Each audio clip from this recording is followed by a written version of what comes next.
Assalamualaikum and a very good day to everyone. Welcome to this informative session on nutrition during pregnancy. I'm delighted to share with you an important insight on how nutrition significantly impacts the health of both mother as well as the children during one of the life's most crucial phases.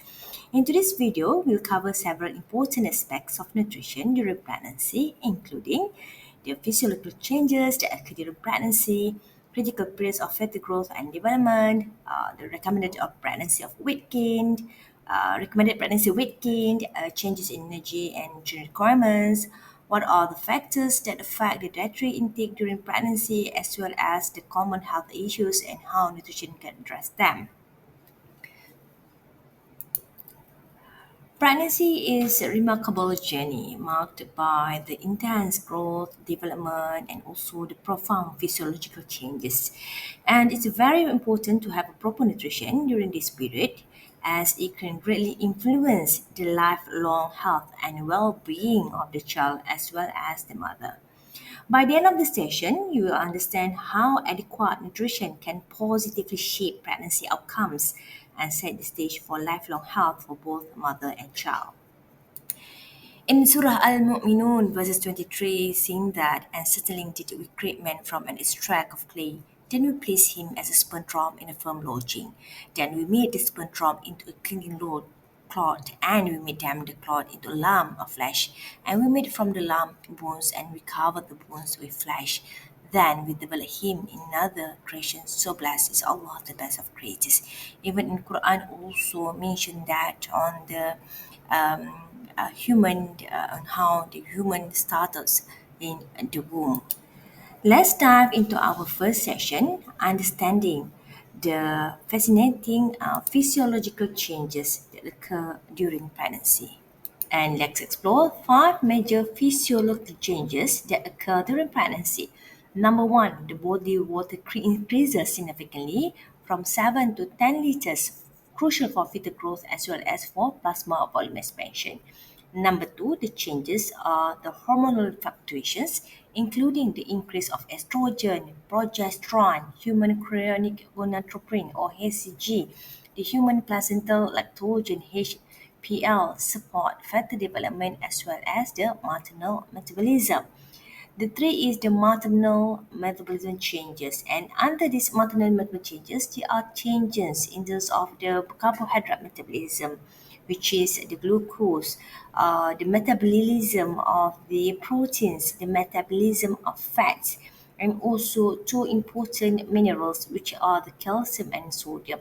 And all the changes are very important to optimize the nutrient availability for fetal growth.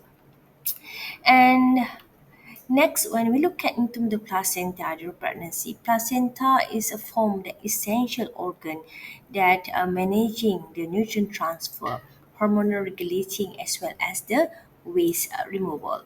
And critical periods of growth define fetal development, not only within the first 2 months after conception, where nutrient deficiencies can have long life impact. So now let's move to a critical area, which is the embryonic and fetal growth and development.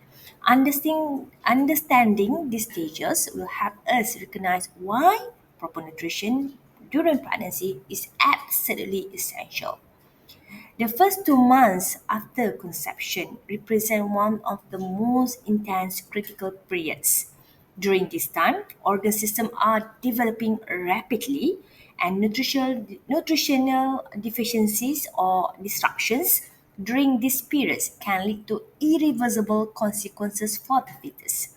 So these are the potential consequences of poor nutrition during critical periods, which number one, the restricted of the fetal growth. Number two, congenital malformations. Number three, increased risk for chronic diseases later in life, as well as reduced cognitive and physical abilities. Variation in fetal growth are influenced significantly by mother's nutritional status before and also during pregnancy.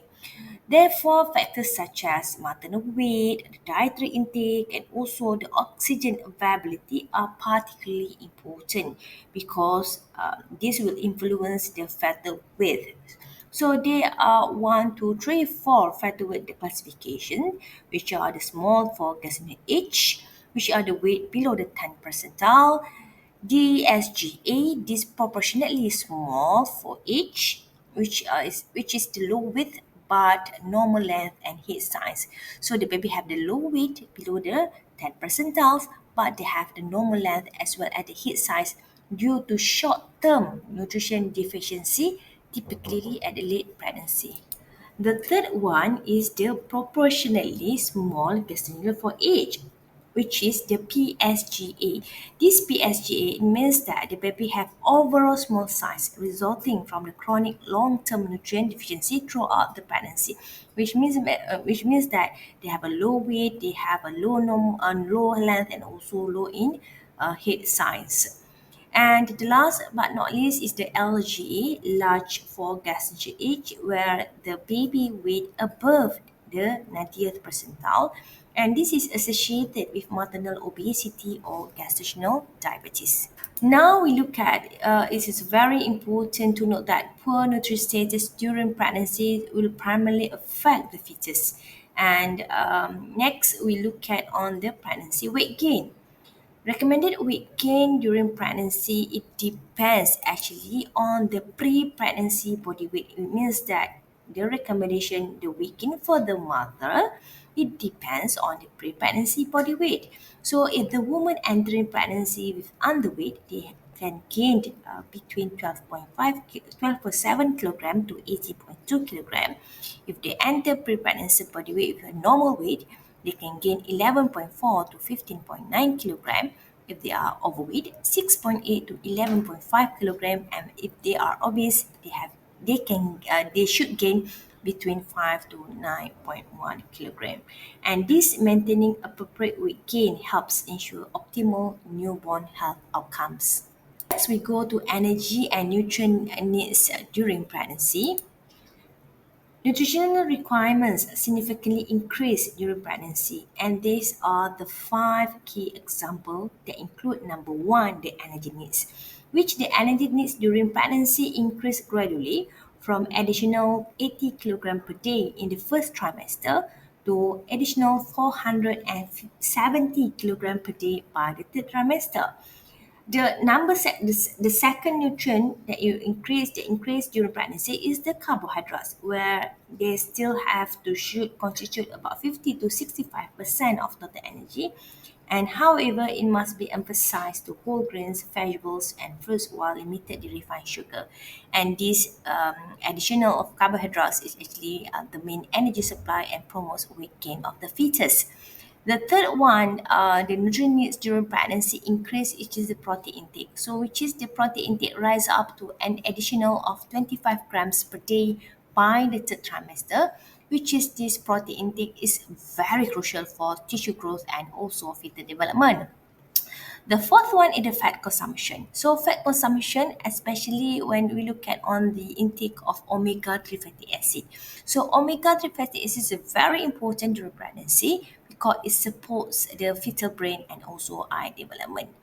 And also you need to look at on the several of the vital micronutrients that is very important like folate in order to to prevent from neural to defect on NTDs.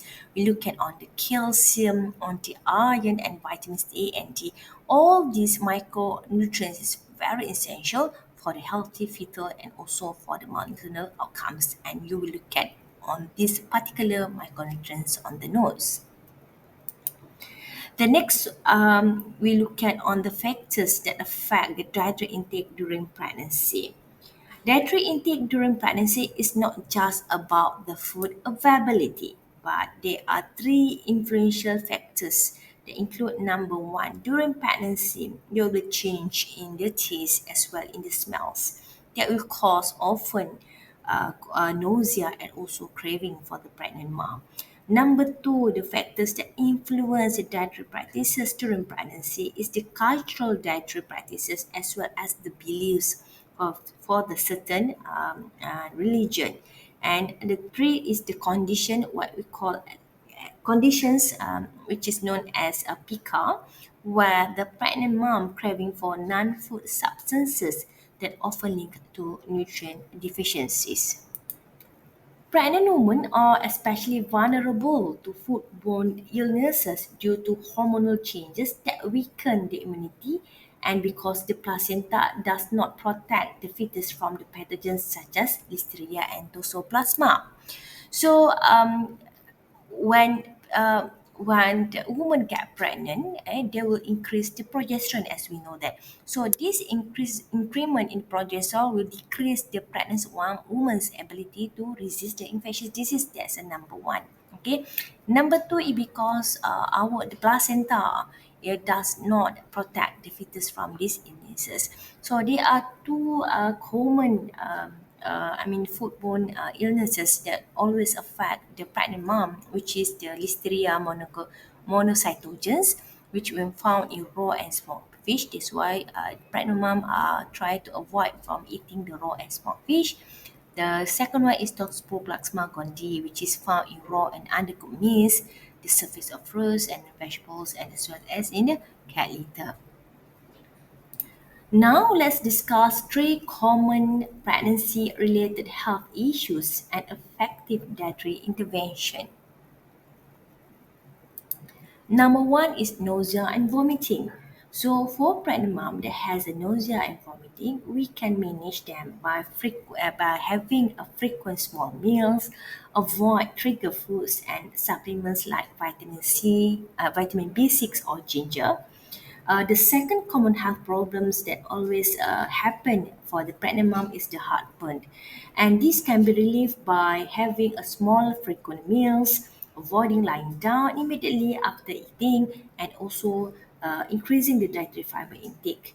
The third one is the constipation, where addressed by increase of the dietary fiber intake, 30 grams per day, adequate food intake, and safe fiber supplement if necessary.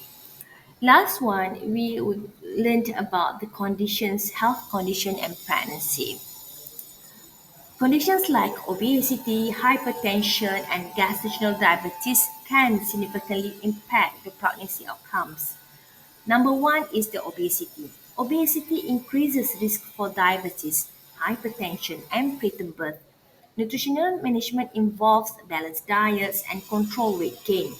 Number two is the hypertension disorders, including the preeclampsia, which benefits from diets rich in calcium, vitamin D, fiber, and antioxidant. And the third common health conditions during pregnancy, which is gestational diabetes, that requires careful management, dietary management, emphasizing whole grains, fiber-rich foods, and controlled carbohydrate intake to maintain stable blood glucose levels. So today we learned that pregnancy triggers physiological changes that support fetal growth and increase nutrient needs. Number two, the importance of critical periods in embryonic and fetal development and how poor nutrition during these stages actually can lead to long-term consequences. Number three, we also learned about the recommended weight gain ranges for women based on their pre-pregnancy BMI to ensure healthy outcomes, how energy and nutrient requirements, including calories, proteins, folate, iron, calcium, and omega 3s, increases throughout pregnancy. We also learned that dietary intake can be affected by factors like taste and smell, again, like taste and smell changes, cultural beliefs, and non food cravings such as pica. Also, we learned today on how common pregnancy discomforts like nausea, heartburn, and constipation actually can be managed with diet. And our second last topic, we learn also why pregnant women are more vulnerable to foodborne illnesses and the importance of food safety during pregnancy.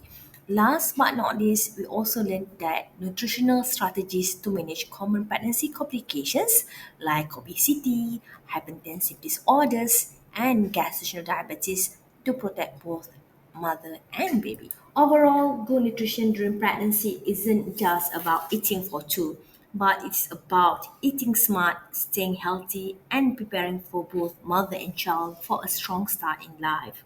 Thank you for watching this video and may all mothers be blessed with healthy pregnancy journey. and Assalamualaikum and take care. Thank you.